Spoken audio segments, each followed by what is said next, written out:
Hello everybody, how are you all. कैसे हैं आप लोग। Welcome to Unacademy let's crack UPSC CSC Hindi. This is me Chanchal Kumar Sharma.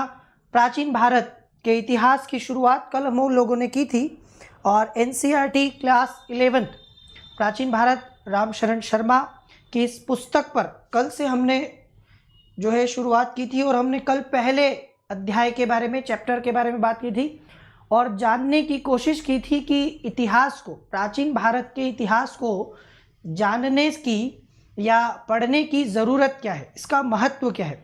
ठीक है, तो प्राचीन भारत के इतिहास का महत्व कल हम पढ़ चुके थे और आज के सेशन में इसी को कंटिन्यू करेंगे। अब देखेंगे कि प्राचीन भारत के इतिहास का निर्माण कैसे हुआ। कल हम लोगों ने देखा कि एक तो महत्व क्या होगा और दूसरा कुछ लेखक जिन्होंने, आधुनिक लेखकों ने प्राचीन भारत के इतिहास के बारे में बहुत सारी चीज़ों को लिखा। ठीक है, और हमें सहायता की इसे समझने में। आज के सेशन में हम लोग बात करेंगे क्या क्या वो सोर्सेज हैं, क्या क्या वो स्रोत हैं जिससे कि हम प्राचीन भारत के इतिहास को जान पाते हैं। दरअसल प्राचीन भारत के इतिहास को लिखना, ठीक है, या इसके बारे में जानना एक जटिल प्रक्रिया है। वो इसलिए क्योंकि हज़ारों साल पहले क्या हुआ था, किस प्रकार की व्यवस्थाएं थी, इसको जानने के लिए, इसको समझने के लिए हमारे पास बहुत सीमित साधन है। आज की तरह जैसे आज हमारे पास टेक्नोलॉजी है, आज हमारे पास लिखने पढ़ने की पूरी कला है, हमारे पास सारी भाषाएं, सब कुछ है, तो आने वाले समय में आज के इतिहास के बारे में जानना उतना मुश्किल नहीं होगा। कल्पना कीजिए एक ऐसे समय में जब न तो इंसान लिखना जानता था, न पढ़ना जानता था, ठीक है, न स्थायी रूप से कहीं पर निवास करता था, तो कैसे हम जान सकते हैं कि क्या था, कैसे सारा काम चलता था, कैसी अर्थव्यवस्था थी, कैसा समाज था, कैसी संस्कृति थी। और इसको समझने के लिए हम कुछ सीमित साधनों पर निर्भर होते हैं। इसमें एक, जैसे आप देखोगे कि खुदाई के दौरान, ठीक है, जब हम डिगिंग करते हैं तो बहुत सारी चीज़ें जो अवशेष हमें पुराने मिलते हैं।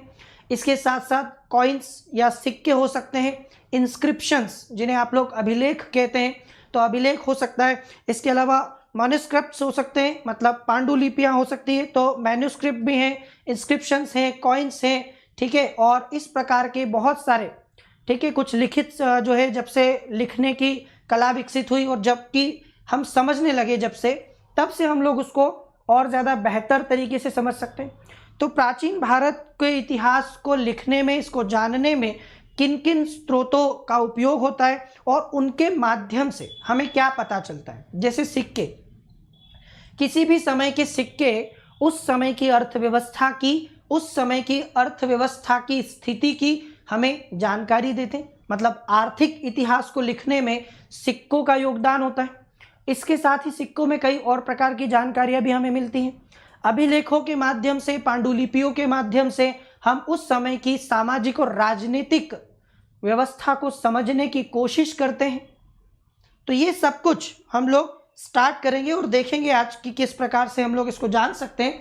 आइए स्टार्ट करते हैं। सबसे पहले मेरे बारे में आपको पता ही है, माई सेल्फ चंचल कुमार शर्मा, और आप में से जो कोई भी मेरे साथ, मैं पिछले 6 सालों से यूपीएससी और एमपीपीएससी के स्टूडेंट्स को गाइड कर रहा हूँ। काफ़ी सारे स्टूडेंट्स ने फ़ायदा उठाया है मेरे साथ अपनी तैयारी करके। ठीक है, तो आप लोग भी यदि यूपीएससी की तैयारी कर रहे हैं तो आप लोग भी मेरे साथ जुड़ सकते हैं और अपनी सफलता में, ठीक है, आप मुझे सहायक बना सकते हैं। आप लोगों को अनअकैडमी की सब्सक्रिप्शन के लिए बार बार कहा जाता है कि CKLIV रेफरल कोड यूज़ कीजिए। तो जब आप CKLIV रेफरल कोड यूज़ करते हैं तो उसके आपको बहुत सारे बेनिफिट्स मिलेंगे। 10% का डिस्काउंट तो आपको मिलेगा ही। मेरे साथ में आप मेंस की आंसर राइटिंग प्रैक्टिस कर सकते हैं। ठीक है, मैं पर्सनली आपके आंसर्स चेक करके उसमें जो कमियां हैं वो आप लोगों को बताता हूं, उसमें हम लोग निरंतर सुधार करते हैं। फिर आप लोग बाइलिंगुअल मुझसे पढ़ सकते हैं। रणनीति के रूप में आप लोगों के लिए एक बढ़िया रणनीति हम लोग मिलकर बनाते हैं। ठीक है, और उसके साथ ही लास्ट तक, सिलेक्शन के लास्ट तक मैं एज अ मेंटोर आपके साथ जुड़ता हूं। सो अनअकैडमी की किसी भी सब्सक्रिप्शन को लेते समय CKLIV रेफरल कोड यूज़ कीजिएगा 10% के डिस्काउंट्स के लिए। अगर आप अभी यूपीएससी के लिए ज्वाइन करेंगे तो 1 साल का सब्सक्रिप्शन 44,000 का और 2 साल का 64,000 का है, लेकिन इस रेफरल कोड से आपको 1 साल का सब्सक्रिप्शन 39,600 और 2 साल का 57,600 में अवेलेबल होगा। इसमें यूपीएससी की प्रीलिम्स, मेंस और इंटरव्यू तक की तैयारी घर बैठे, ऑप्शनल की जीएस की तैयारी हो जाएगी। इसमें आपका पूरा के पूरा कंप्लीट रूप से जितने भी एडुकेटर्स यूपीएससी के लिए अनअकैडमी पर किसी भी मीडियम में पढ़ा रहे हैं, तो वो आप लोग उनकी क्लासेस अटेंड कर सकते हैं, उनसे गाइड हो सकते हैं। तो ये बढ़िया ऑप्शन है आपके पास। इसमें एक आइकॉनिक सब्सक्रिप्शन भी है, प्लस तो रेगुलर सब्सक्रिप्शन जो अभी मैंने आपको बताया। अगर आप चाहें कि आपका एक पर्सनल कोच हो, ठीक है, डेली आपकी आंसर राइटिंग प्रैक्टिस वगैरह हो, तो आप आइकॉनिक सब्सक्रिप्शन के लिए भी जा सकते हैं। After using the referral code 1 साल का सब्सक्रिप्शन 57,600 में होगा और 2 साल का 89,100 में। तो ये एक और आपके पास ऑप्शन है, इसको भी आप ले सकते हैं। और किसी भी सब्सक्रिप्शन में आप मंथली इंस्टॉलमेंट में पे कर सकते हैं, जरूरी नहीं कि आप एक बार में पे करें, ठीक है। चलिए तो स्टार्ट करते हैं। इससे पहले आपको पता है कि मेरा जो रेफरल कोड है CKLIV और टेलीग्राम चैनल है @चंचल कुमार शर्मा ऑफिशियल। तो टेलीग्राम पे भी आप मेरे नाम को सर्च करके टेलीग्राम चैनल पर भी जुड़ सकते हैं पीडीएफ्स वगैरह के लिए, नोट्स के लिए। तो अध्याय 3 हम आज पढ़ने वाले हैं, स्रोतों के प्रकार और इतिहास का निर्माण। तो किन किन स्रोतों के माध्यम से हम आधुनिक भारत के जो है इस समय में पुराने इतिहास को लिख सकते हैं, जान सकते हैं, और किस प्रकार से उनसे हम सहायता लेकर इतिहास का निर्माण किया, या आगे भी हम लोग इसको बेहतर तरीके से और चीज़ों को सुधारते जाएंगे, क्योंकि ये रिसर्च लगातार चलती रहती है। तो इसमें कई सारे स्रोत हैं। जैसा कि मैंने आपको कहा कि ये अपने आप में एक जटिल प्रक्रिया है, इतना आसान नहीं होता चीज़ों को समझना और फिर उसके माध्यम से एक इतिहास को लिखना। जैसे अगर मैं आपको बताऊं कि सिंधु घाटी सभ्यता, हड़प्पा सभ्यता के बारे में आप जानते होंगे, तो सिंधु घाटी की सभ्यता में जो लिपि थी वो भाव चित्रात्मक थी। उस लिपि को अभी तक हम पढ़ नहीं पाए हैं।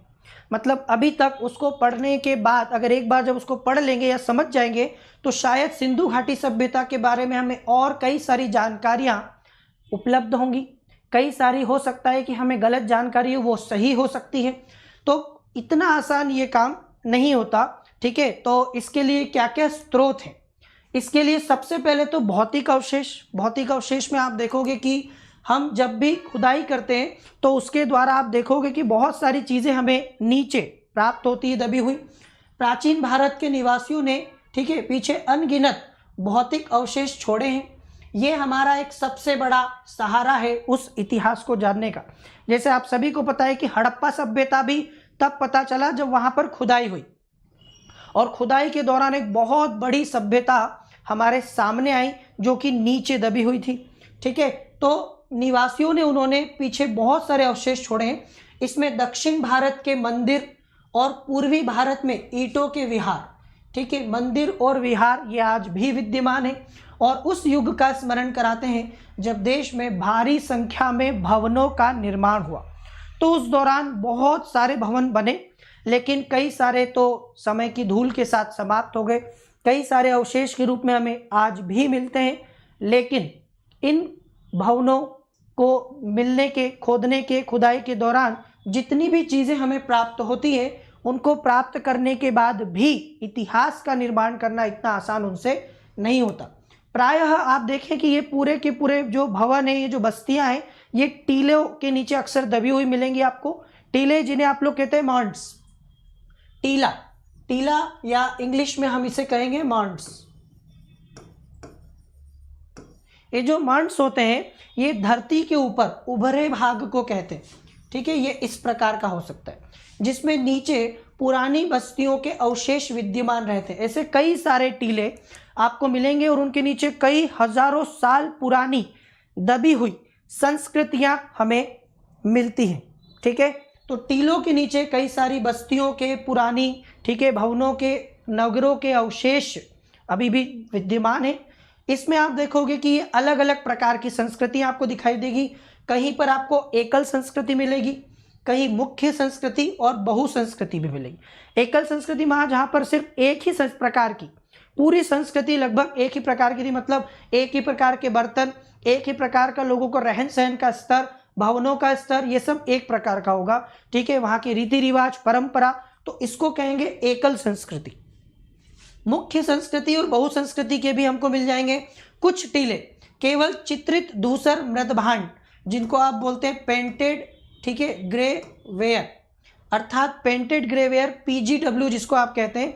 क्या होता है, आपने कई बार ये नाम पढ़ा होगा, ठीक है। इसका नाम क्या है, इसका नाम है चित्रित धूसर मृदभांड। इसका मतलब क्या होता है, कई सारे लोग भारी भरकम शब्दों की वजह से थोड़े से परेशान हो जाते हैं। कुछ भी नहीं है, मिट्टी के बर्तन जिन पर पेंटिंग की हुई थी। मेरी बात समझ में आ रही है आपको?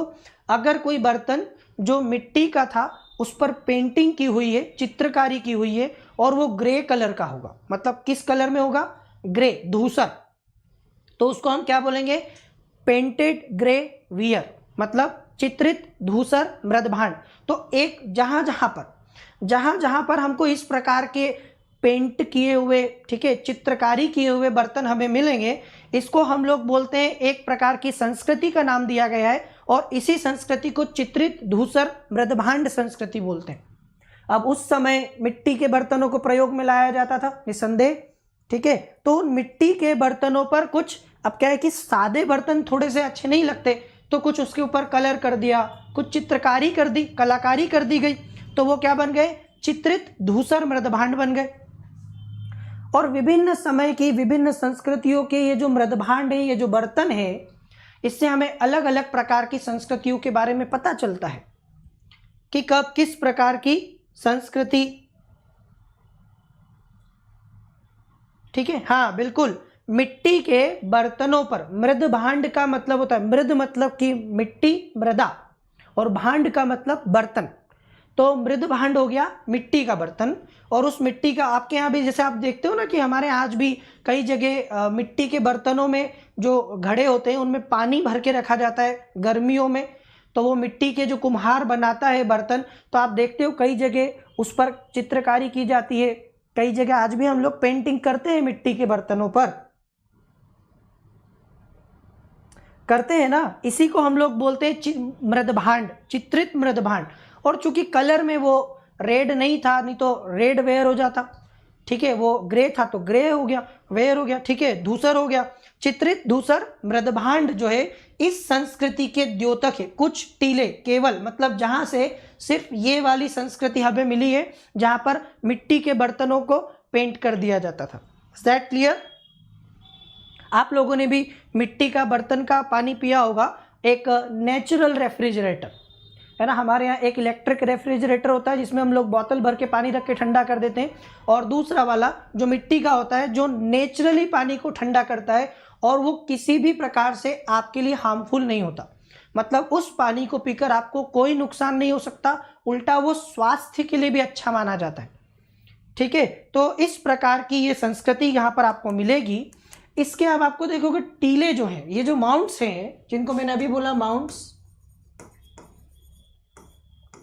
ये जो माउंट्स हैं इनकी जो डिगिंग है, इनकी जो खुदाई है वो दो प्रकार से, मेरी बात समझ में आई आपको, दो प्रकार से हुई। एक हुई है इसमें अनुलंब, मतलब कि वर्टिकल, और दूसरा हॉरिजॉन्टल।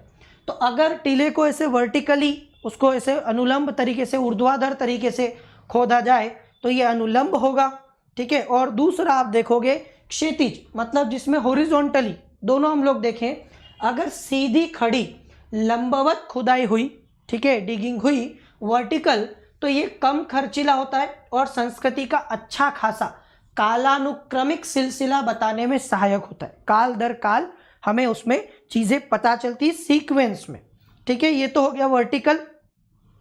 दूसरा है क्षैतिज या हॉरिजॉन्टल। क्षैतिज में देखो टीले के वृहद क्षेत्र में चारों ओर, मतलब अगर मान लीजिए ऐसा कोई ये टीला हुआ और इसके चारों ओर, ठीक है, इसके चारों ओर की जाने वाली खुदाई होगी तो वो कहलाएगी हॉरिजॉन्टल डिगिंग। समझ में आया आपको? दो प्रकार से हम इन्हें खोद के और अवशेषों को प्राप्त कर सकते हैं, और इससे क्या होगा कि चारों ओर खुदाई की जाएगी तो इससे एक तो समय बहुत ज़्यादा लगेगा और ये खर्चीली प्रक्रिया होगी। इससे स्थान विशेष की संस्कृति का पूर्ण आभास हमको मिल सकता है। तो ये एक प्रकार का साधन हुआ हमें इतिहास को जानने का। समझ में आया आपको? पुराने भवनों के अवशेष, पुरानी बस्तियों के अवशेष, पुराने नगरों के अवशेष जो वक्त के साथ जमीन के नीचे दब गए, क्योंकि आपको पता है कि हमारे यहाँ भौगोलिक रूप से, ठीक है, प्रक्रियाएं होती रहती हैं, परिवर्तन स्थल में होता रहता है, स्थलाकृतियां परिवर्तित होती रहती हैं। तो कई सारे अवशेष जो नीचे दब गए उन्हें हम लोग खुदाई के द्वारा, डिगिंग के द्वारा प्राप्त कर सकते हैं। इसमें आप टीले की खुदाई दो प्रकार से कर सकते हैं, वर्टिकल, हॉरिजॉन्टल, और दोनों ही हम लोगों ने देख लिया। इसमें आप देखिए, चूंकि कहीं पर हमारे देश में आप देखो कि अगर हम जलवायु के रूप से देखें तो भारत में बड़ी ज़बरदस्त विविधता है। इस देश में आपको कहीं कहीं पर बहुत ज़्यादा पानी दिख जाएगा, जैसे कि पूरे विश्व में सबसे ज़्यादा वर्षा हमारे यहाँ मेघालय में मौसिनराम और चेरापूंजी में होती है, सबसे ज़्यादा वर्षा। और दूसरी तरफ हमारे पास मरुस्थल भी है जहाँ पर एक एक बूंद पानी को तरस जाएंगे हम। तो इतनी ज़बरदस्त विविधता के कारण, इतनी विविधता जलवायु में होने के कारण अवशेषों के ऊपर भी तो प्रभाव पड़ेगा ना, अवशेषों पर भी तो प्रभाव पड़ेगा। क्योंकि अगर कहीं पर ड्राई क्लाइमेट है, क्या बोलेंगे इसको, शुष्क जलवायु, ड्राई हो गया अगर कहीं पर क्लाइमेट, जैसे पश्चिमी उत्तर प्रदेश, ठीक है, राजस्थान, पश्चिमोत्तर भारत, तो यहाँ पर आपको क्या मिलेगा, पानी चूंकि कम आता है, वर्षा की मात्रा कम है, तो क्लाइमेट शुष्क है, ड्राई है, तो आप देखोगे कि वहाँ पर जो अवशेष हैं वो सुरक्षित हैं, ठीक है, क्योंकि जलवायु के कारण बहुत जो है इनके परिवर्तन होता है, तो सुरक्षित रहे। लेकिन अगर आप मध्य गंगा की घाटी में और डेल्टा इलाकों में चले जाओ तो वहाँ पर आपको जो क्लाइमेट है वो मिलेगा वेट। आ रहा है समझ में? यहाँ पर आपको जलवायु कैसी मिलेगी, यहाँ पर आपको मिलेगी आर्द्र जलवायु, नम, क्योंकि वर्षा की मात्रा ज़्यादा है, तापमान भी उच्च होता है। इस कारण से लोहे के औजार तक संक्षारित हो जाते हैं और कच्ची मिट्टी के बने के जो अवशेष है उनको खोजना कठिन होता है। तो कहीं ना कहीं जलवायु एक थोड़ा सा यहाँ पर अपना रोल अदा करती है कि जहाँ पर अच्छी शुष्क जलवायु, वहाँ तो हमें जितने भी अवशेष है वो सुरक्षित मिल जाते हैं। एग्जाम्पल के तौर पर अगर हम सिंधु घाटी सभ्यता की बात करें तो आप देखिए कि सिंधु घाटी की सभ्यता का एक बहुत बड़ा इलाका शुष्क जलवायु में आता था। तो खुदाई के दौरान हमें वो सब कुछ लगभग वैसा का वैसा मिल गया। और सिंधु घाटी की सभ्यता अगर वहाँ नहीं होती जहाँ आज है, और वो कहीं ऐसे डेल्टाई इलाकों में होती, ठीक है, समझ रहे हैं आप, आर्द्र जलवायु में होती, तो शायद अब तक अवशेषों का नामो निशान मिट चुका होता। इसका भी एक इम्पैक्ट पड़ता है, इसका भी प्रभाव पड़ता है, ठीक है। इसके अलावा पश्चिमोत्तर भारत में, नॉर्थ वेस्ट में अगर हम देखें तो यहाँ जो उत्खनन हुआ है, यहाँ पर नगरों की स्थापना लगभग 2500 पूर्व ईसा पूर्व होने के प्रमाण मिलते हैं, मतलब 2500 BC, जहाँ से हम मानते हैं सिंधु घाटी की सभ्यता का आरंभ, ठीक है। तो 2500 साल पहले, 2500 साल ईसा पूर्व में नगरों की स्थापना का प्रमाण मिलता है हमको वहाँ पर। और यही है हमारा हड़प्पा सभ्यता, विश्व की पहली नगरीय सभ्यता, ठीक है, हमारा फर्स्ट सिविलाइजेशन। यहीं से हम लोग स्टार्ट कर सकते हैं, समझते हैं, इसका कहीं ना कहीं इम्पैक्ट पड़ता है।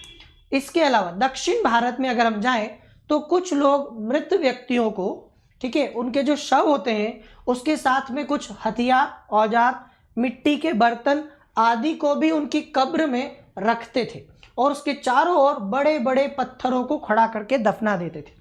इसी को हम लोग बोलते हैं मेगालिथ, महापाषाण। तो दक्षिण की वो पत्थरों से ढकी हुई, बनी हुई बड़ी बड़ी कब्रें, जिनमें हमें शव के साथ साथ कुछ और चीजें भी देखने को मिलती हैं, इन्हें हम मेगालिथ बोलते हैं, ठीक है, इन्हें हम मेगालिथ बोलते हैं, महापाषाण कहते हैं। ये आपको दक्षिण में, विशेष रूप से दक्षिण भारत के इतिहास को लिखने में इन महापाषाण का, इन मेगालिथ्स का बहुत बड़ा रोल है, बहुत बड़ा योगदान है। प्राचीन काल के लोग, ठीक है, लोगों के बारे में पुराने टीलों के क्रमिक स्तरों से जो भौतिक जीवन की जानकारी मिलती है, इसे हम लोग बोलते हैं पुरातत्व, आर्कियोलॉजी। आप समझते होंगे कि पुरानी चीज़ों के बारे में जानना और, ठीक है, अध्ययन करना, इसको हम लोग आर्कियोलॉजी, पुरातत्व कहते हैं। इसमें सबसे बड़ी चीज़ है एक समय का निर्धारण। अच्छा, सबसे पहली चीज़ें, मान लीजिए कहीं पर खुदाई हुई या कहीं पर भी ऐसी कोई चीज़ हमें प्राप्त हुई जो हमें लग रहा है कि बहुत पुरानी है, तो उसका समय कैसे निर्धारित कर सकते हैं? कैसे पता करें कि वो 5000 साल पुरानी है कि 8000 साल पुरानी है कि 10,000 साल पुरानी है? तो अगर आप प्राचीन काल की चीज़ों का, वस्तुओं का समय निर्धारण करना चाहते हैं तो आपको उसके काल निर्धारण में एक बहुत बढ़िया विधि है, और उस विधि को रेडियो कार्बन की विधि के नाम से जानते हैं। ये रेडियो कार्बन की विधि से कैसे प्राचीन काल के वस्तुओं के बारे में पता किया जा सकता है, कैसे समय के बारे में पता किया जा सकता है, ये हमें समझना है। देखो कैसे पता कर सकते हैं। C14 का नाम सुना होगा आपने। C14 जो है वो कार्बन रेडियोधर्मी मतलब रेडियो एक्टिव का एक समस्थानिक आइसोटोप है। अब आपको सभी को पता है कि ये जो C14 है ये सभी प्राणवादी वस्तुओं में, जिस जिस वस्तु में प्राण है, ठीक है, उसमें ये विद्यमान होता है। जब हम जी रहे होते हैं तो क्या होता है कि हमारे शरीर से C14 क्षय होता जाता है, कम होता जाता है, और उसी मात्रा में वो वापस भी हमारे अंदर आता जाता है। तो एक निश्चित मात्रा C14 की हमारे अंदर बनी रहती है, ठीक है। C14 की एक निश्चित मात्रा हम जब तक जीवित रहते हैं तब तक हमारे शरीर में बनी रहती है, क्योंकि वो क्षय भी मतलब उसका खत्म भी होती जाती है, साथ साथ आपूर्ति भी होती जाती है। लेकिन जब हम मर जाते हैं, जब कोई भी प्राणवान वस्तु की डेथ हो जाती है, तो फिर वो आपूर्ति जो होती है वो बंद हो जाती है, और C14 का क्षय लगातार जारी रहता है। मतलब वो धीरे धीरे धीरे धीरे उस शरीर से कम होने लगता है। सिर्फ कम हो रहा है, अब आ नहीं रहा नया वाला।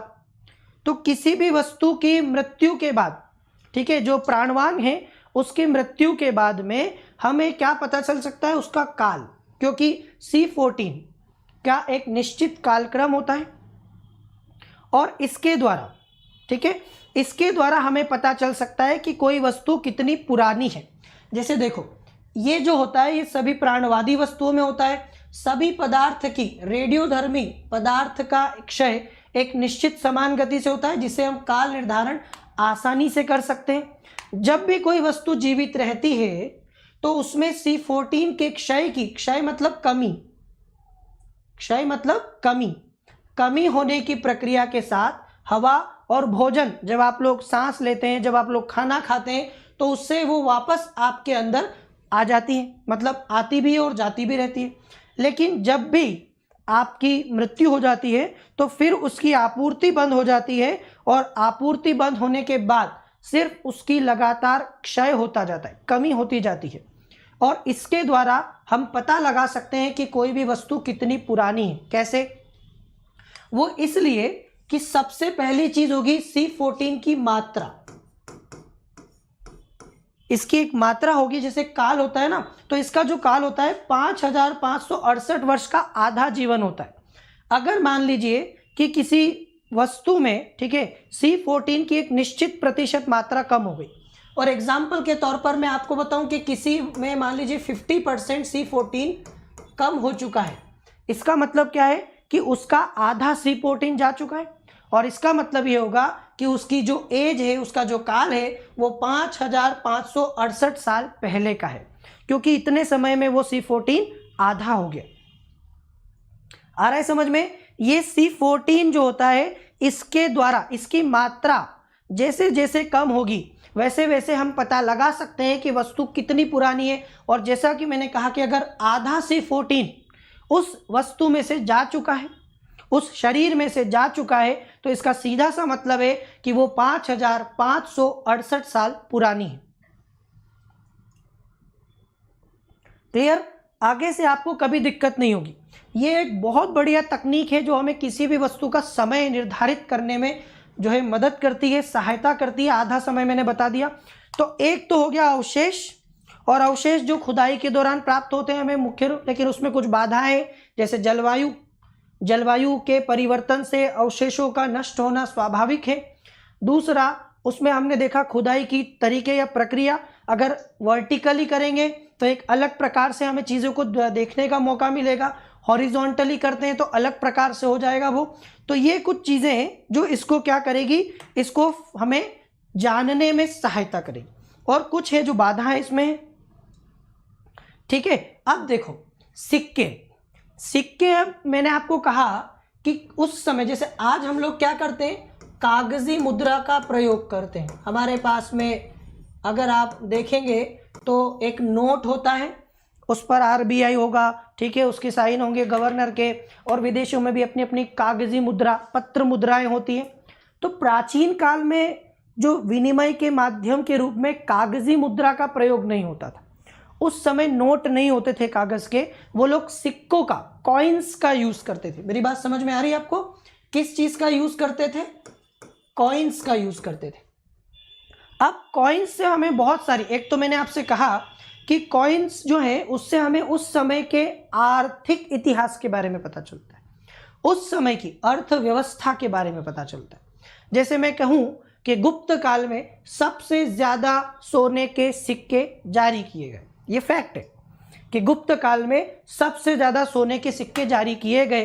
तो इससे क्या पता चलता है? इससे पता चलता है कि गुप्त काल में अर्थव्यवस्था का स्तर, अर्थव्यवस्था की स्थिति सुदृढ़ थी। नहीं तो ऐसे सोने के सिक्के आप नहीं चला सकते इतनी बड़ी मात्रा में। या जब मैं आपको कहूं कि गुप्त काल के बाद में सोने के सिक्के नहीं दिखाई देते, ठीक है, तो फिर इसका मतलब क्या है कि गुप्त काल के बाद में अर्थव्यवस्था का ह्रास हुआ। प्राचीन भारत के इतिहास को लिखने में सिक्कों का अपना महत्व है। ये सिक्के हमें अर्थव्यवस्था की जानकारी तो देते ही हैं, साथ साथ उस समय के कई रीति रिवाजों, परंपराओं की भी जानकारी आपको इनसे मिल जाएगी। इसके माध्यम से राजाओं के, महाराजाओं के जो उस समय हुआ करते थे उनके बारे में भी कई बार आपको जानकारियां मिल जाती है। तो ये अपने आप में एक महत्वपूर्ण स्रोत है, सोर्स है इतिहास को जानने का, सिक्के। इसमें आप देखो साधारणतया 206 ईस्वी पूर्व से लेकर 300 ईस्वी तक के भारतीय इतिहास का ज्ञान, देखो ये लगभग 200 ईसा पूर्व से लेकर 300 ईस्वी तक, ये लगभग 500 सालों का इतिहास है। कितने वर्षों का? 500 वर्षों का इतिहास। तो लगभग 500 सालों का जो ये भारतीय इतिहास का ज्ञान है वो हमें मुख्य रूप से मुद्राओं की सहायता से ही प्राप्त होता है। उस समय बहुत ज़्यादा लेखन वगैरह इतना प्रचलन में नहीं था, तो हमें मुद्रा से बहुत कुछ जानकारी मिलेगी। मैंने आपको कहा ही था, शुरुआत में ही कहा था कि हमारे पास बहुत ज़्यादा संसाधन नहीं है, विकल्प नहीं है हमारे पास जानने के। जो सीमित उपलब्ध विकल्प हैं उन्हीं से हमें इतिहास को जानना है, उसी से हमें इतिहास का निर्माण करना है और इतिहास को लिखना है। तो सिक्कों का अपना एक वहां पर एक रोल है। तो इन सिक्कों की सहायता से आपको जानकारी मिलेगी। कुछ प्राप्त मुद्राओं में तिथियां भी खुद ही हैं, मतलब तिथि का मतलब होता है डेट।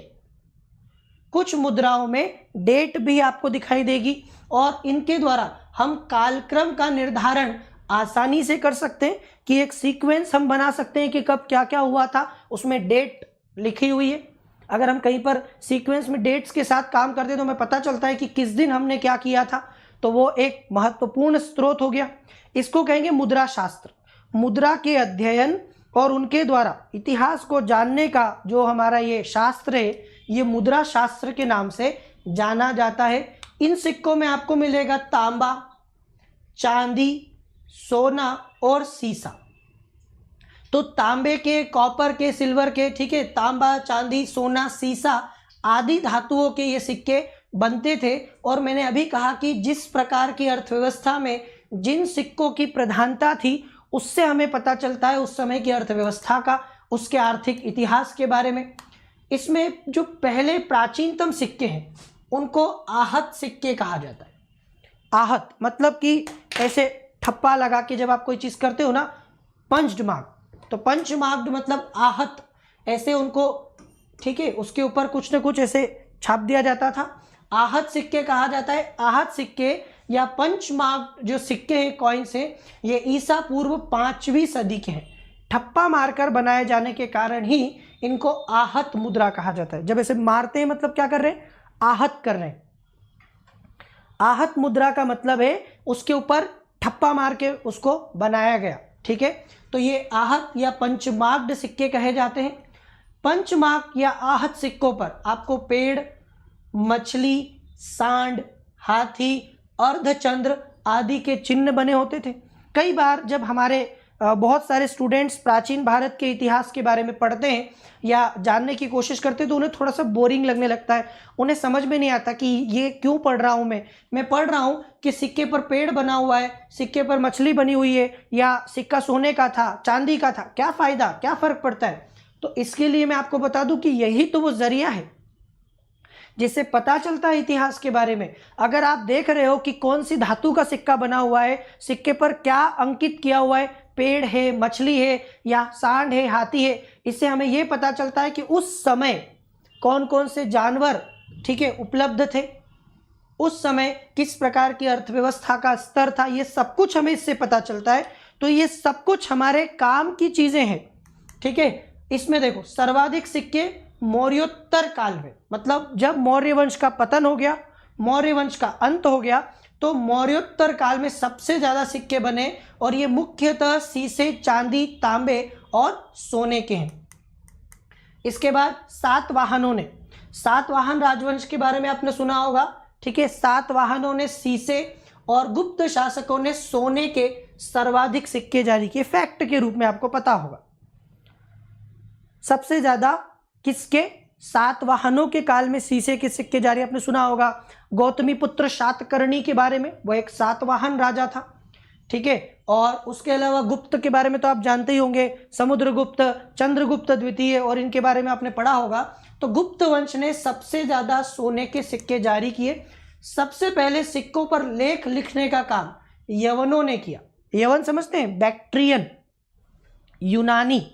सबसे पहले यूनानियों ने सिक्कों पर लेख लिखने का, इसके बाद बहुत आसान हो गया हमारे लिए चीजों को जानना इन लेखों के द्वारा। समुद्रगुप्त को वीणा बजाते हुए मुद्रा वाले सिक्के से संगीत प्रेमी होने का प्रमाण मिलता है। हम बार बार जब गुप्त वंश पढ़ते हैं ना, तो इस बारे में चर्चा करते हैं, बात करते हैं कि समुद्रगुप्त को वीणा बजाने का शौक था, या समुद्रगुप्त वीणा बजाने में निपुण था, या वो संगीत प्रेमी था। कैसे पता चला आपको कि समुद्रगुप्त को वीणा बजाने का शौक था? आपने देखा उसको बजाते हुए? कैसे पता चला आपको? आपको पता चला उसके सिक्कों से, उसकी जो मुद्रा थी उस पर उसको वीणा बजाते हुए दिखाया गया। अब हो सकता है कि वीणा बजाना नहीं आता हो, लेकिन ऐसे ही वीणा बजाते हुए सिक्का बना लिया हो, ठीक है। और हो सकता है कि इससे हमने ये अंदाजा लगा लिया कि वो संगीत प्रेमी था। तो इस प्रकार की चीजें हम लोग करते हैं, तो इन चीजों के द्वारा ही हमें इस प्रकार के ज्ञान का पता चलता है, ठीक है। तो ये क्या हो गया? ये हो गया कुछ सिक्कों का हमारे लिए उपयोग। इसके अध्ययन को न्यूमिस्मेटिक्स, हिंदी में कहेंगे मुद्रा शास्त्र। चूंकि मुद्रा है और मुद्रा का अध्ययन करने वाला शास्त्र है, तो मुद्रा के अध्ययन करने वाले शास्त्र को मुद्रा शास्त्र कहेंगे, न्यूमिस्मेटिक्स कहेंगे, ठीक है। ये भी आपको पता होना चाहिए कि ये कौन सा शास्त्र है। इसके बाद अगला स्रोत होता है अभिलेख। पहले तो अवशेष हो गए, ठीक है। अवशेष में हमने देख लिया कि भवनों की, टीलों की खुदाई आदि के बारे में बात की। दूसरे हो गए कॉइन्स। सिक्कों से हमें पता चलता है बहुत सारी चीजों के बारे में, आर्थिक अर्थशास्त्र के बारे में, ठीक है। अब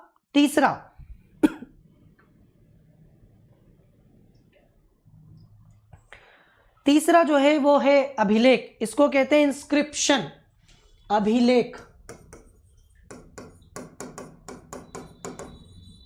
इंस्क्रिप्शन। ये जो इंस्क्रिप्शन है, अभिलेख, आपने कई बार सुना होगा अशोक के, ठीक है, और दूसरे राजाओं के अभिलेख, और इनके बारे में आपने सुना होगा। तो अभिलेख एक अपने आप में महत्वपूर्ण सोर्स है। प्राचीन भारत के अधिकांश अभिलेख पाषाण शिलाओं, मतलब कि पत्थरों पर, स्तंभों पर, ताम्र पत्रों पर, दीवारों पर, प्रतिमाओं पर उत्कीर्ण हुए आपको मिलेंगे। जैसे कोई दीवार है, उस दीवार पर आपको अंकित किया हुआ मिलेगा। आपको हो सकता है किसी शिलालेख पे, किसी पत्थर पर आपको अंकित किया हुआ मिलेगा। ऐसे कई सारे अभिलेखों से हमें इतिहास की जानकारी मिलती है, और ये सिक्कों से कहीं ज्यादा महत्वपूर्ण स्रोत है, क्योंकि ये ज्यादा ऑथेंटिक होता है, ठीक है। इसमें लिखा हुआ होता है, बस इसमें ये होता है कि हम पढ़ पाएं। अगर अभिलेख में क्या लिखा है ये हम पढ़ पाए तो ये ज्यादा ऑथेंटिक साबित होता है। जैसे कि अशोक के जो शिलालेख हैं, अशोक के जो अभिलेख हैं, उन अभिलेखों को पढ़ नहीं पाए बहुत समय तक, ठीक है। और बाद में एक अंग्रेज जेम्स प्रिंसेप ने उनको पढ़ने में 1837 में सफलता प्राप्त की। जब जेम्स प्रिंसेप ने उनको पढ़ने में सफलता हासिल की, तब जाकर हमें पता चला, अच्छा, मौर्य काल में ऐसा मामला था, अशोक ने ऐसे निर्देश जारी किए थे। हमें जब तक पता नहीं चला, जब तक कि हम उन्हें पढ़ नहीं पाए। तो अभिलेखों में, ठीक है, क्योंकि अलग अलग लिपियां, आपको पता है कि उस समय ब्राह्मी लिपि चलती थी, ठीक है, खरोष्ठी लिपि, और अशोक के अभिलेख ब्राह्मी में भी मिले, सबसे ज़्यादा ब्राह्मी में, खरोष्ठी में भी मिले, पश्चिमोत्तर भारत में यूनानी और आरमाइक लिपि में भी अशोक के अभिलेख हमें मिले। तो लिपि को पढ़ना, ठीक है, लिपि को पढ़ना और लिपि को पढ़ के समझना, इसके द्वारा हमें बहुत फायदा हो सकता है। सबसे प्राचीन अभिलेखों में मध्य एशिया के बोगज कोई नामक स्थान से प्राप्त अभिलेख है। इस पर वैदिक देवता मित्र, वरुण, इंद्र और नासत्य के नाम मिलते हैं। इनसे ऋग्वेद की तिथि ज्ञात करने में मदद मिलती। तो जो ऋग्वेद है हमारा सबसे प्राचीन वेद, उसके काल को निर्धारित करने में, उसके समय को निर्धारित करने में हमें यहाँ से एक बहुत बड़ी सहायता मिलती है। फिर देखो, भारत में सबसे प्राचीन अभिलेख अशोक के हैं। सबसे पहले जो अभिलेख लिखने की शुरुआत हुई वो अशोक के साथ हुई है, और ये लगभग 300 ईसा पूर्व के हैं। 300 ईसा पूर्व के लगभग है। डॉक्टर देवदत्त रामकृष्ण भंडारकर, जिन्हें हम लोग DR भंडारकर कहते हैं, DR भंडारकर नामक विद्वान ने केवल अभिलेखों के आधार पर ही अशोक का इतिहास लिखने का सफल प्रयास किया है। तो कल भी हम लोग DR भंडारकर के बारे में बात कर रहे थे। इन्होंने सिर्फ अभिलेखों के आधार पर ही अशोक का इतिहास लिख दिया। तो कैसे अभिलेख हमारे लिए महत्वपूर्ण होते हैं इतिहास लिखने में, ये इस पॉइंट से आप लोग समझ जाओगे। अशोक के अभिलेख में आपको ब्राह्मी लिपि मिलेगी। इस लिपि की खास बात क्या है कि ये लेफ्ट टू राइट लिखी जाती, फ्रॉम लेफ्ट टू राइट। जैसे हमारी देवनागरी है ना, ये लिखी हुई है, इसको बोलते हैं बाएं से दाएं। मेरी बात समझ में आ रही? बाएं से दाएं, इस साइड से, लेफ्ट से लेकर राइट में हम इसको लिख रहे हैं। तो ये ब्राह्मी लिपि भी वैसी लिखी जाती है जैसे आप लोग देवनागरी लिखते हो, जैसे आप लोग हिंदी में कोई भी चीज़ लिखते हो ना, जैसे आप इंग्लिश में कोई भी चीज़ लिखते हो तो वो लेफ्ट टू राइट ही होता है, ठीक है, बाएं से दाएं। लेकिन खरोष्ठी लिपि जो है वो आपको दाएं से बाएं मिलेगी, राइट टू लेफ्ट। ये दाएं से बाएं लिखी जाती है। जैसे हम लोग फारसी वगैरह में देखोगे ना, आप लोग फारसी में वो ऐसे ही लिखी जाती है, इधर से इधर ऐसे।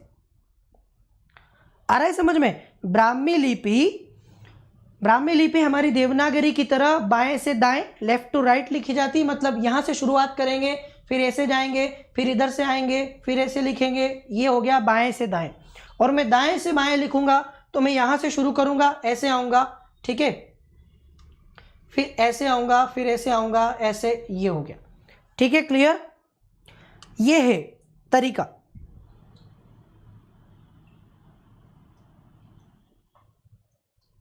ये क्या हो गया? ये हो गए अशोक के अभिलेख, जो कौन कौन सी लिपि में? तो सबसे ज्यादा अशोक के अभिलेख ब्राह्मी लिपि में लिखे हुए, ठीक है, हमारी देवनागरी की तरह।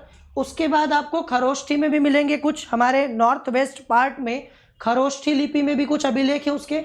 इसके अलावा यूनानी और आरमाइक लिपियों में भी अशोक के अभिलेख हैं। कुल मिलाकर 4 लिपियों में है।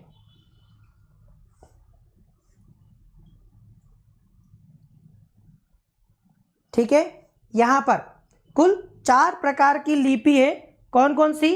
ब्राह्मी, खरोष्ठी, यूनानी और अरमाइक। ठीक है, ये भाषा नहीं है। आप में से कई लोगों को अंतर पता नहीं हो कि लिपि और भाषा में क्या अंतर होता है। लिपि को स्क्रिप्ट कहते हैं और भाषा लैंग्वेज। जिस भाषा को हम लिखते हैं तो उसको किस लिपि में लिख रहे हैं वो एक अलग चीज़ हो सकती है। आप में से कई लोगों को पता हो तो अगर मैं लिख रहा हूँ, ठीक है, अगर मैंने लिखा कैट तो ये देवनागरी में लिखा हुआ है कैट, और अगर मैं ऐसे लिखूं तो ये रोमन में लिखा हुआ है दोनों इंग्लिश भाषा। भाषा कौन सी होगी? भाषा दोनों की अंग्रेजी है, भाषा दोनों की अंग्रेजी है, लेकिन एक तरफ आपको देवनागरी लिपि मिलेगी और दूसरी तरफ आपको कौन सी लिपि मिलेगी? ये रोमन लिपि में लिखा हुआ है। तो लिपि अलग चीज़ है। अगर आपको लिपि नहीं पता हो तो मास्की, गुर्जरा, निट्टूर और उदयगोलम से प्राप्त अभिलेखों में अशोक के नाम का स्पष्ट उल्लेख है। इसमें इसका नाम दिया गया है। अन्य अभिलेखों में उसे देवा नाम पियदसी, मतलब देवताओं का प्यारा। देवा नाम पियदसी का मतलब देवताओं का प्यारा होता है। ठीक है, देवताओं का प्यारा कहा गया है अशोक को कई सारे अभिलेखों में। इतिहास संबंधित शासकों के बारे में महत्वपूर्ण जानकारी मिलती है। इसके अलावा और भी अभिलेख हैं, जैसे खारवेल का हाथी गुम्फा अभिलेख से जानकारी मिलती है। ठीक है, शक शासक रुद्रदामन का नाम सुना होगा आपने, रुद्रदामन का जूनागढ़ अभिलेख। ठीक है, इसको संस्कृत का पहला अभिलेख माना जाता है। रुद्रदामन का जूनागढ़ अभिलेख संस्कृत में लिखा हुआ पहला अभिलेख है। ठीक है, रुद्रदामन का जूनागढ़ अभिलेख। सातवाहन नरेश पुलुमावी का नासिक गुहालेख, गुप्त सम्राट चंद्रगुप्त की प्रयाग प्रशस्ति या प्रयाग स्तंभ लेख, ये सब कुछ कुछ प्रमुख अभिलेखों के उदाहरण हैं जिससे हमें इतिहास के प्रमुख शासकों के बारे में महत्वपूर्ण जानकारी मिलती है। मालव नरेश यशोधर्मन का मंदसौर अभिलेख, चालुक्य नरेश पुलकेशिन द्वितीय का एलोह अभिलेख, एहोल अभिलेख हो जाएगा, एहोल अभिलेख, प्रतिहार नरेश भोज का ग्वालियर अभिलेख। ठीक है, पहला गैर सरकारी अभिलेख है जो हेलियोडोरस का वेसनगर का अभिलेख है, जिसे विष्णु स्तंभ, तो आपने विष्णु या गरुड़ स्तंभ के बारे में सुना होगा, हेलियोडोरस के उस नाम से भी जाना जाता है। ये सोर्सेज हो गए स्क्रिप्शन के, अभिलेख के द्वारा हमें ये सब कुछ प्राप्त होता है। इसके अलावा कुछ लिटरेरी साहित्यिक स्रोत भी हैं। भारत के लोगों को लिपि का ज्ञान 2500 ईसा पूर्व भी था। सिंधु घाटी की सभ्यता के समय भी लिपि थी, हमें ज्ञान था, तब भी हमें ज्ञान था। और इसीलिए मैंने आपको पहले भी बोला कि जब अंग्रेज आए तो वो अपने आप को ऐसा समझते थे कि हम बहुत ज्ञानी हैं और हम जो है सबसे पहले दुनिया में सभ्य बने हैं, और भारतीय अभी भी जंगली हैं और इन्हें कोई ज्ञान नहीं है। और हमें भी कई बार ऐसा फील होता था कि नहीं, ये वाकई में श्रेष्ठ हैं और इन्हें बहुत सारी चीज़ें पता है, हम तो अभी अभी निकले हैं। लेकिन जब सिंधु घाटी सभ्यता के बारे में पता चला तो हमारा सीना गर्व से चौड़ा हो गया कि तुम जानते हो 2500 साल पहले भी हमारे देश में एक विकसित नगरीय सभ्यता थी। तब तो आपको कपड़े भी पहनना नहीं आता होगा, तब हमारे देश में एक विकसित नगरीय सभ्यता थी, और ऐसी नगरीय सभ्यता जो व्यापारिक रूप से समृद्ध थी, जहाँ पर व्यापार प्रमुख साधन था। ठीक है, इसके अलावा वो लिपि भी जानती थी, मतलब लिखना भी जानती थी। लिपि का मतलब है कि लिखना भी जानती थी वो सभ्यता। तो 2500 साल पहले, ठीक है, हमें कुछ ऐसा अचानक से पता, जैकपॉट निकल गया हमारा। एक गरीब और अनाथ लड़के को जैसे पता चल जाएगा कि उसका पिता अरबपति रहा है, वो अरबपति का बेटा है, पता चला उसे बाद में, ऐसा कुछ। तो हमें पता चला कि भाई सिंधु घाटी में 2500 साल पहले भी लिपि का ज्ञान था, लेकिन समस्या ये है कि उस लिपि को हम पढ़ नहीं पाए अभी तक। बस समस्या ये है कि इस लिपि को अभी तक पढ़ा नहीं जा सकता। ठीक है, इसको पढ़ा नहीं जा सका है। फिर भी हम प्राचीनतम पांडुलिपियाँ जो है वो हमारी ईसा की 4वीं सदी से पहले की नहीं पाते। ये पांडुलिपियाँ मध्य एशिया से मिलती। पांडुलिपियों का मतलब है मैन्युस्क्रिप्ट। पांडुलिपि समझते हैं आप लोग?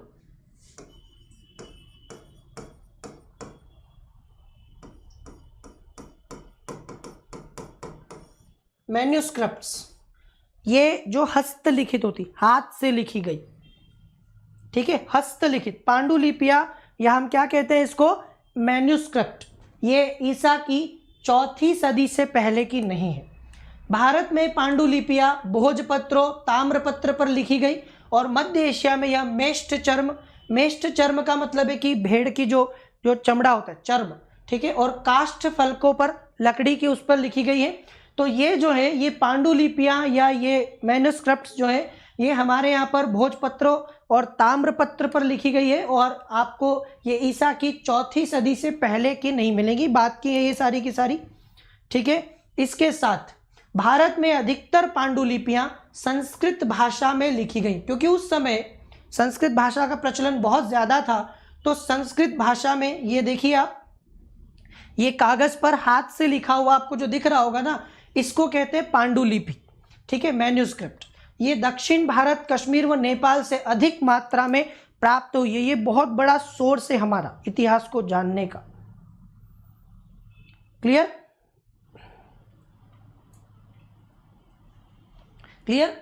चलिए, धार्मिक पुराण, इसके अलावा हमारे धार्मिक ग्रंथ, ठीक है, आपको पता है कि हमारा जो धार्मिक इतिहास है वो भी समृद्ध है।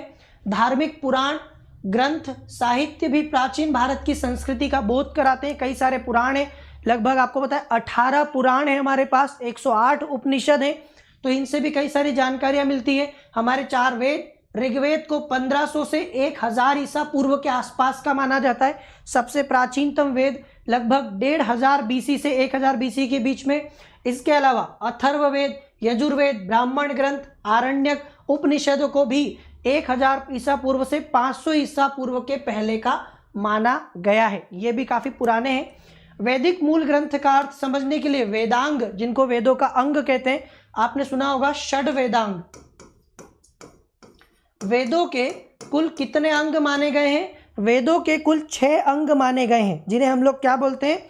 जिन्हें हम लोग षड वेदांग कहते हैं। षड वेदांग, मेरी बात समझ में आ रही है आपको? ठीक है, षड वेदांग के नाम से जानते हैं। यह है शिक्षा, जिसमें उच्चारण आदि के वेदों को, चूंकि वेद बहुत क्लिष्ट है, कठिन है, उनको पढ़ना आसान नहीं है, समझना आसान नहीं है, इसीलिए उनकी सहायता के लिए शिक्षा, कल्प, व्याकरण, निरुक्त, भाषा, छंद और ज्योतिष, ये 6 प्रकार के वेदांग हैं, जिससे आप वेदों को आसानी से समझ सकते हैं। ठीक है, पढ़ सकते हैं। इसमें आपको व्याकरण में मिलेगा सारा के सारा, तो ये सब कुछ हमारा वेदांग में आएगा, जो हमें सहायता करते हैं उसको समझने में। सूत्र लेखन का सबसे विख्यात उदाहरण पाणिनि का व्याकरण। आपने अष्टाध्यायी का नाम सुना होगा। पाणिनि, महर्षि पाणिनि ने एक बहुत बढ़िया संस्कृत व्याकरण का सबसे जो है प्राचीनतम और बढ़िया ग्रंथ अष्टाध्यायी, जो लगभग 400 ईसा पूर्व में लिखा। ठीक है, जो कि अगर जो संस्कृत समझते हैं उन्हें पाणिनि के अष्टाध्यायी के बारे में पता होगा। उसमें कई सारे सूत्र लिखे हैं। एक का नाम है माहेश्वर सूत्र, ऐसे कई सारे आपको सूत्र उसमें मिलेंगे। महाभारत और रामायण से आप परिचित ही हैं। महाभारत, रामायण और पुराणों का अंतिम रूप से संकलन 400 ईस्वी के आसपास हुआ। तो 400 एडी के आसपास तक हमने महाभारत, रामायण आदि को संकलित कर लिया था। महाभारत महर्षि व्यास के द्वारा रचित एक कृति, आपको पता है, कई लोग जानते नहीं होंगे तो मैं बता दूं कि महाभारत जो है इसका ओरिजिनल नाम जय संहिता है। मेरी बात समझ में आ रही है आपको? इसका ओरिजिनल नाम है जय संहिता। सबसे पहले कौरव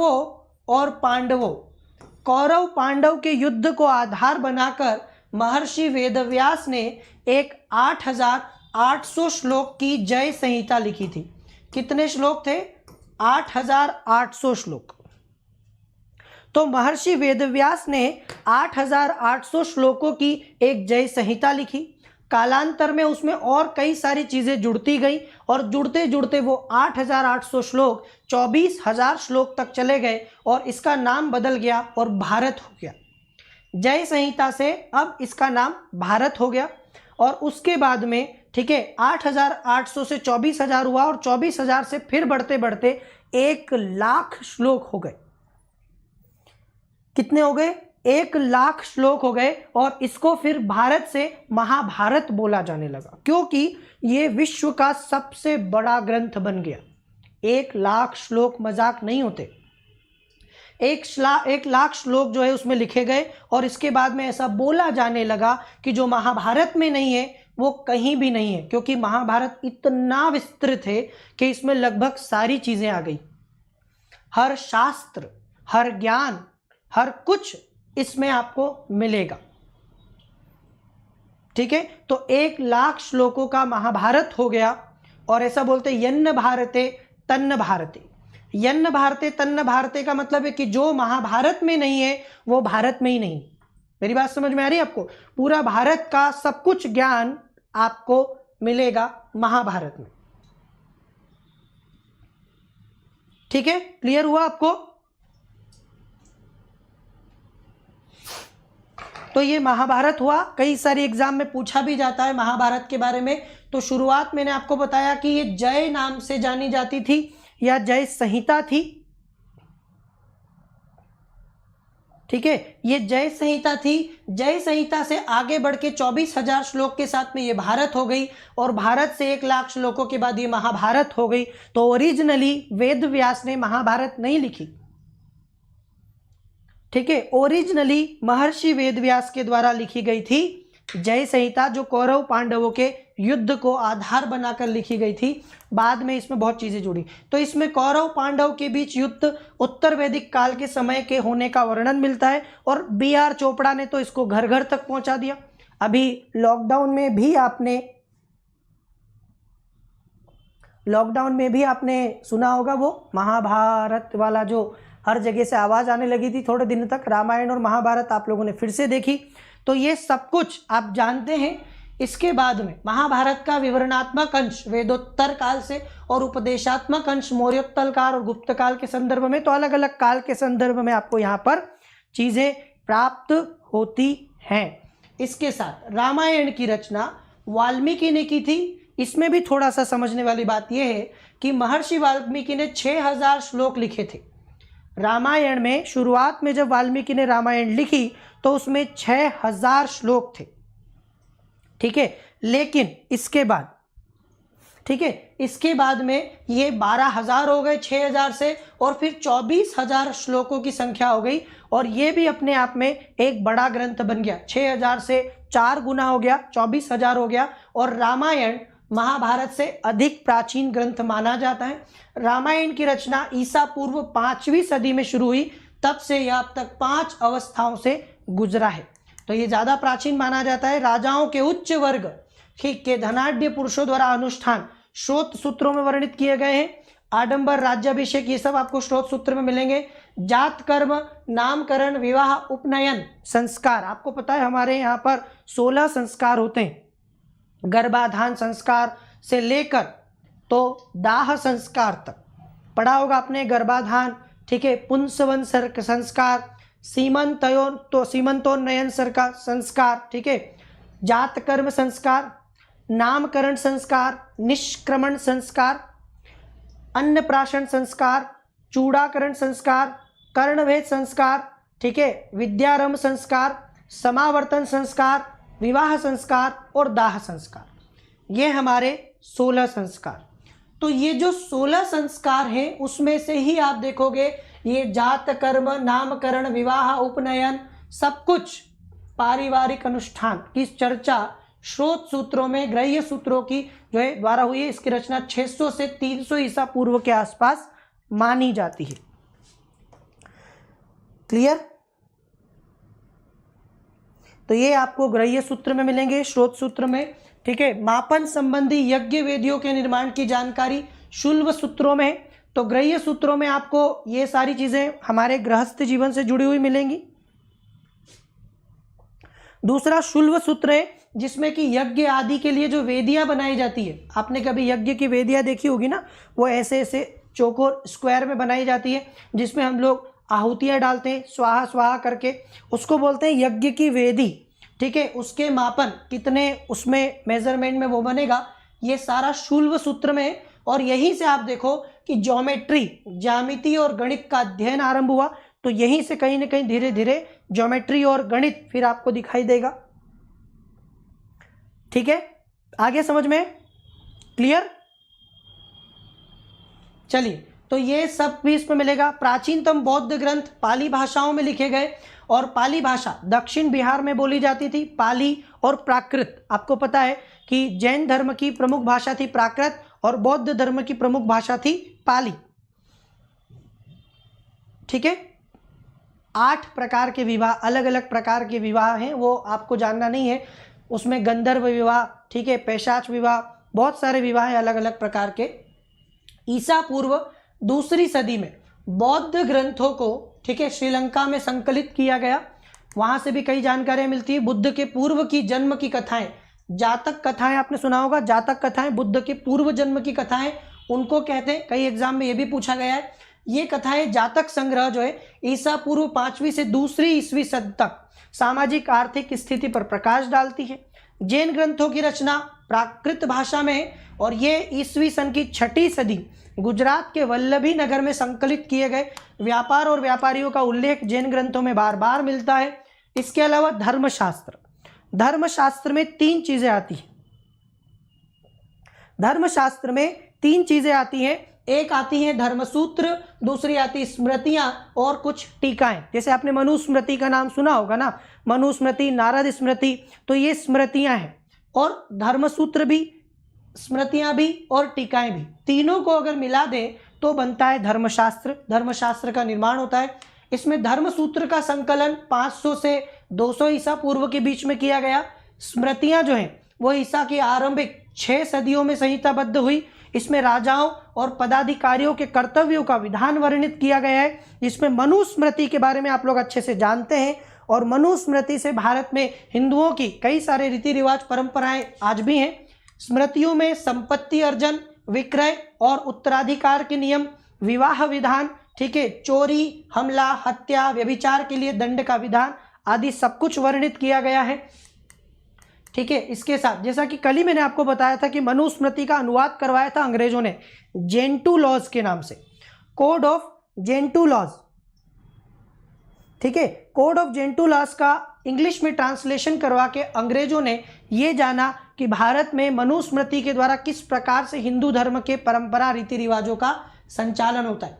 फिर एक महान अर्थशास्त्री हमारे विष्णुगुप्त, कौटिल्य, चाणक्य, बहुत सारे नाम हैं इनके। तो चाणक्य का अर्थशास्त्र भी बहुत महत्वपूर्ण है, संस्कृत में लिखा है। 15 खंडों में 180 अधिकरण है। इसमें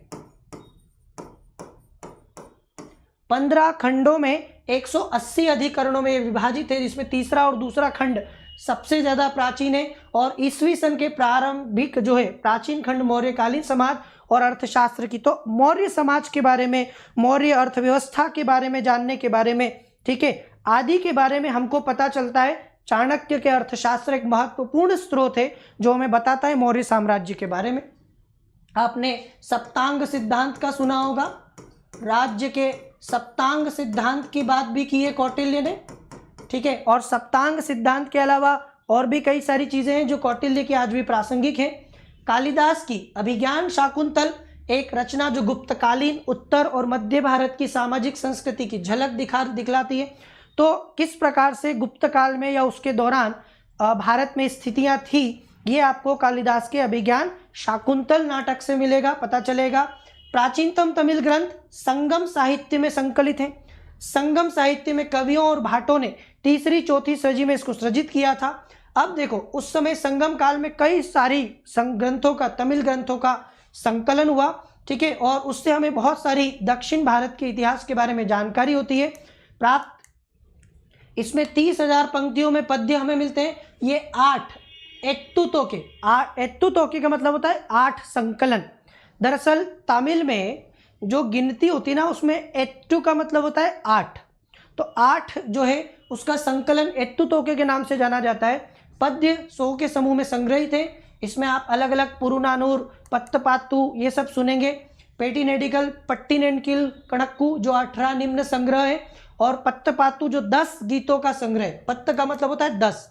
तो संगम काल के बारे में हमें बहुत सारी चीजें, इसके अलावा विदेशी विवरण, यूनानी लेखकों ने 326 ईसा पूर्व पे भारत पर सिकंदर के समकालीन के रूप में सेंट्रोकोट्स के नाम का उल्लेख किया। और ये जो सेंट्रोकोट्स है, ठीक है, चंद्रगुप्त मौर्य जिसके राज्याभिषेक की तिथि 322 ईसा पूर्व है, दोनों एक ही माने जाते हैं। तो कहीं ना कहीं जो उन्होंने सेंट्रोकोट्स के बारे में यूनानी लेखकों ने बताया, वो कहीं ना कहीं हमारा चंद्रगुप्त मौर्य, ऐसा हमें पता चलता है।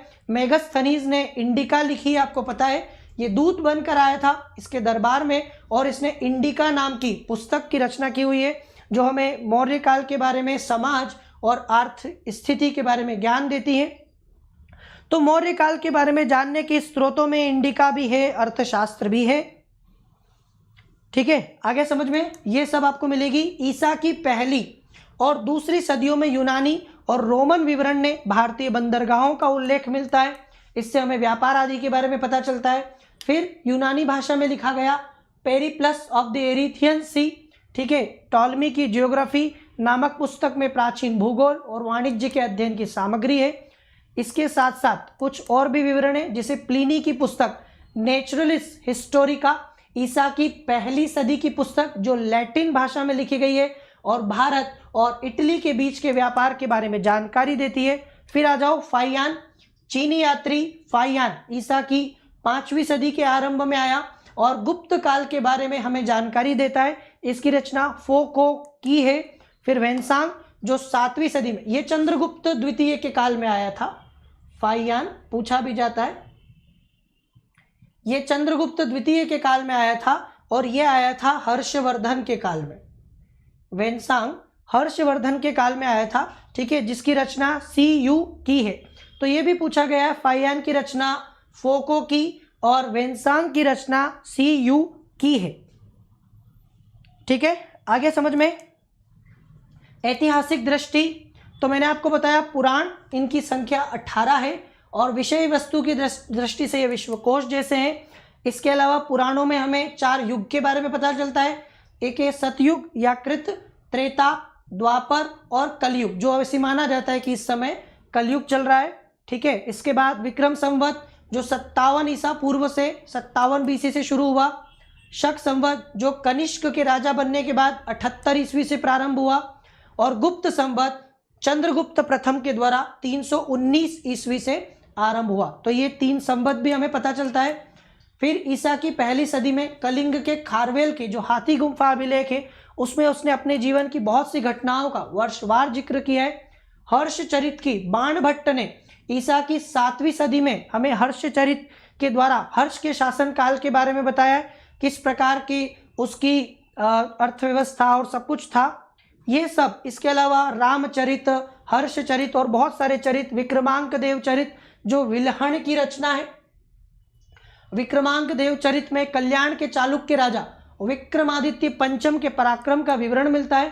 ठीक है, दरअसल ये जो आप देखोगे, ये जो चरित थे, ये अपने आप में अपने राजाओं की प्रशंसा में लिखे गए थे। राजाओं महाराजाओं को खुश करने के लिए, प्रसन्न करने के लिए ये लिखे जाते थे, चाहे हर्षचरित हो, चाहे विक्रमांक देव चरित हो। इसके द्वारा राजा के पराक्रम का वर्णन होता था, उसकी कमियों को, उसकी पराजयों को इसमें छिपा लिया जाता था। आगे समझ में आपको ये सब कुछ आपको मिलेगा। इसके अलावा कल्हण की राजतरंगिणी, ये हमें आपको पता है कि कश्मीर के राजाओं का एक इतिहास है, ये भी संस्कृत में, कल्हण की राजतरंगिणी। उसके बाद इतिहास का निर्माण, जैसा कि मैंने आपको बताया, अब तक प्रागैतिहासिक और ऐतिहासिक दोनों तरह के बहुत से पुरास्थलों की खुदाई और छानबीन की जा चुकी है, परंतु इतिहास की मुख्य धारा में उसके परिणामों को कोई स्थान नहीं मिल पाया है। ठीक है, इतिहासकालीन पुरातत्व भी उतने ही महत्व का है। यद्यपि प्राचीन इतिहास के काल के 150 से अधिक स्थलों की खुदाई की गई है, फिर भी प्राचीन काल के सामाजिक, आर्थिक और सांस्कृतिक प्रवृत्तियों के अध्ययन में इन खुदाइयों की प्रासंगिकता का विवेचन सामान्य पुस्तकों में नहीं किया गया है। तो इस प्रकार से हमने देखा कि ये जो अभिलेख हैं, ये जो सिक्के हैं, ये जो जितने भी अवशेष हैं, ये हमें बताते हैं कि किस प्रकार से नए नए राज्यों का उदय हुआ, क्या उनकी सामाजिक और भूमि आदि की व्यवस्था और विशेषता थी, इसमें क्या क्या परिवर्तन समय के साथ हुए और किस प्रकार से उस समय की नगरीय जीवन था, किस प्रकार का सामाजिक व्यवस्था थी, किस प्रकार की अर्थव्यवस्था थी, ये सब कुछ। ठीक है, ये सब कुछ आप देखेंगे कि हमारे देश में इतिहास को लिखने का एक बहुत बड़ा माध्यम है, साधन है। इन चीज़ों के अध्ययन से इनका महत्व क्या है? इनका महत्व इस जो है संदर्भ में है कि इनके द्वारा हम एक सुव्यवस्थित इतिहास को जान पाते हैं और लिख पाते हैं। तो आने वाले सेशन में इसी सीरीज को हम लोग और कंटिन्यू करेंगे। अब हम लोग बात करेंगे हमारे आदिम मानव पाषाण काल के बारे में कल के लेक्चर में। अगर आपको सेशन अच्छा लगे तो इसको लाइक कीजिए, और जो लोग मेरे साथ में, जो कि आप देख रहे हो कि मैं बिल्कुल रटने में विश्वास नहीं रखता, चाहे आप इतिहास पढ़ें, चाहे आप संविधान पढ़ें, मुझसे IR पढ़ें, कोई भी सब्जेक्ट आप मुझसे पढ़ेंगे, मैं आपको उस प्रकार से पूरा के पूरा गाइड करता हूं, पढ़ाता हूं कि आपको रटना नहीं पड़ेगा, आपको चीज़ें समझ में आने लगेंगी। ठीक है, और बहुत सारी ऐसी चीज़ें जो किताबों में भी नहीं है, वो आपको यहाँ पर बता दी जाती हैं। तो अगर आप मेरे साथ अपनी UPSC की, सिविल सर्विसेज की कंप्लीट प्रिपरेशन चाहते हैं, और उसमें मैं अकेला नहीं, अनअकैडमी के सारे एडुकेटर्स की क्लासेस भी मिलेंगी, तो इसके लिए आपको CK live referral code use करना है। 1 साल का सब्सक्रिप्शन हमारा 39,600 में अवेलेबल है और 2 साल का 57,600 में। ठीक है, तो आइए सब्सक्रिप्शन प्लेटफॉर्म को ज्वाइन कीजिए और डिटेल में हम लोग पढ़ेंगे। इससे पहले 1:30 PM पर आज हम लोग लक्ष्मीकांत के सेशन में पढ़ने वाले हैं चुनाव सुधार। Election reforms.